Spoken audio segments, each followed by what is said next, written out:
खबर गुरुग्राम से है, जहां हरियाणा में आर्थिक रूप से कमजोर वर्ग के फ्लैटों की नीलामी को लेकर कांग्रेस ने मोर्चा खोल दिया है। जी हां, आपको बता दें कि गुरुग्राम के सेक्टर 14 स्थित HSVP कार्यालय का कांग्रेस कार्यकर्ताओं ने घेराव किया और भाजपा सरकार के खिलाफ जमकर नारेबाजी की। प्रदर्शन का नेतृत्व करते हुए कांग्रेस के अनुसूचित विभाग हरियाणा के उपाध्यक्ष अनिल धानक ने कहा कि भाजपा सरकार गरीब विरोधी नीतियां अपना रखी है। जो फ्लैट गरीबों के लिए आरक्षित थे, उन्हें अब नीलामी के जरिए ऊंचे दामों पर बेचा जाएगा, जिससे जरूरतमंद लोग अपने घर के सपने से दूर हो जाएंगे। वहीं कांग्रेस ने HSVP अधिकारियों को ज्ञापन सौंपते हुए नीलामी प्रक्रिया को तुरंत रोकने की मांग की। उनका कहना है कि ये मुनाफाखोरी गरीबों के अधिकारों के खिलाफ है और इस प्रक्रिया में केवल सक्षम लोग ही हिस्सा ले पाएंगे। कांग्रेस इसे हर स्तर पर विरोध करेगी। पार्टी जिंदाबाद, राहुल गांधी जी जिंदाबाद, श्री खड़गे साहब जिंदाबाद, आवाज दो,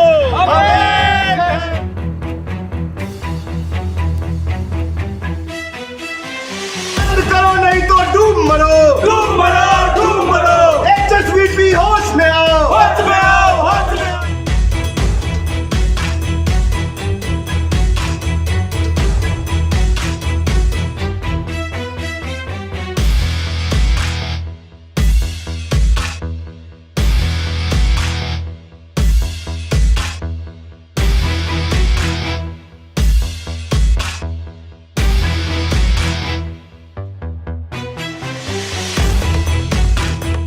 देखिए, मैं धन्यवाद देना चाहता हूं हमारे साथी, हमारे भाई SC डिपार्टमेंट के हरियाणा के उपाध्यक्ष भाई अनिल धानक जी, जिनके नेतृत्व में, जिनके मार्गदर्शन में आज का ये कार्यक्रम, आज के प्रदर्शन हुआ और बहुत अच्छा, बहुत शानदार इन्होंने मुद्दा आज उठाया है।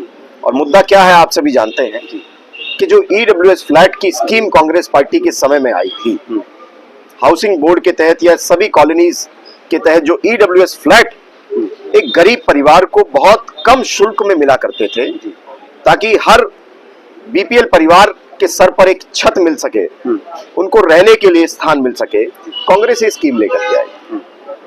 लेकिन भारतीय जनता पार्टी की इस जन विरोधी सरकार ने क्या किया है, उस स्कीम को ध्वस्त कर दिया है और ध्वस्त करके अब उन EWS फ्लैट का ऑक्शन ये लोग करने जा रहे हैं। हाउसिंग बोर्ड और HSVP मर्ज हो चुका है। HSVP के माध्यम से अब इन फ्लैट का ऑक्शन होने जा रहा है और ऑक्शन में जो फ्लैट एक गरीब परिवार को 2.5-3 लाख रुपए में मिलता था, वो कहीं जाकर 40 से 50 लाख रुपए में मिलेगा। ये केवल गरीब परिवारों के फ्लैट का ऑक्शन नहीं है, ये उन परिवारों के सपनों का ऑक्शन HSVP करने जा रही है। तो हमने जो IAS वैशाली जी हैं, ऑनरेबल डायरेक्टर हैं HSVP की, उनसे आज पूरा कांग्रेस पार्टी का डेलीगेशन मिला है और सबने निवेदन किया है कि EWS फ्लैट का ऑक्शन नहीं किया जाना चाहिए।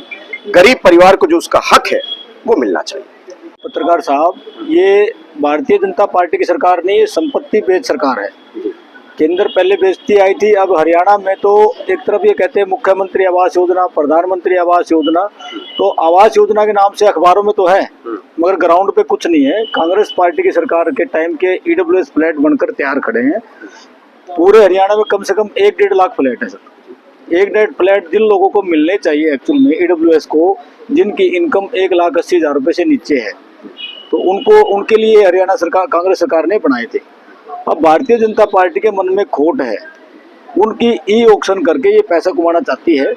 और हम आपके माध्यम से भारतीय जनता पार्टी की हरियाणा सरकार को कहना चाहते हैं कि अगर आपने ये जो आपने स्कीम लेके आए हैं, ये पॉलिसी अगर बंद नहीं करी, तो पूरे हरियाणा में जितने भी HSVP के ऑफिस है, उसमें हम भारतीय जनता प्रॉपर्टी डीलर का बोर्ड लगाएंगे। पूरा हमारा बच्चे से लेकर बुजुर्ग तक जितने भी EWS लोग हैं हमारे साथ हैं।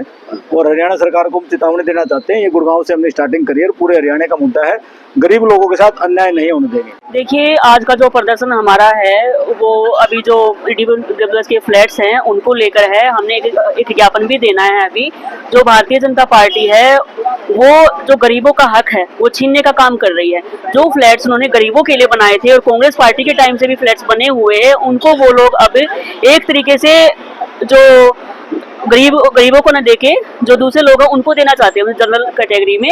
और एक तरीके से प्रॉपर्टी डीलिंग का काम इन्होंने स्टार्ट कर दिया है। जो इनके योजनाएं हैं, योजना फिर कोई भी हो, जहाँ पे योजना आ गया, कोई भी योजना है, इन्होंने सिर्फ जनता को दिखाने के लिए पेपरों में सिर्फ इनकी वही योजना है, धरातल पर इनकी कोई भी योजना नहीं है। ये एक तरीके से गरीब विरोधी पार्टी है। सिर्फ इनके पेपर हो गए, धरने हो गए, रैली हो गई, सब इन्हीं में चलता रहता है इनका, और कुछ भी धरातल पे नहीं है। और हम कांग्रेस पार्टी के कार्यकर्ता हैं और जो गरीबों का हक है, उन गरीबों के साथ हम खड़े हैं, मजबूती से उनको उनका हक दिला के रहेंगे।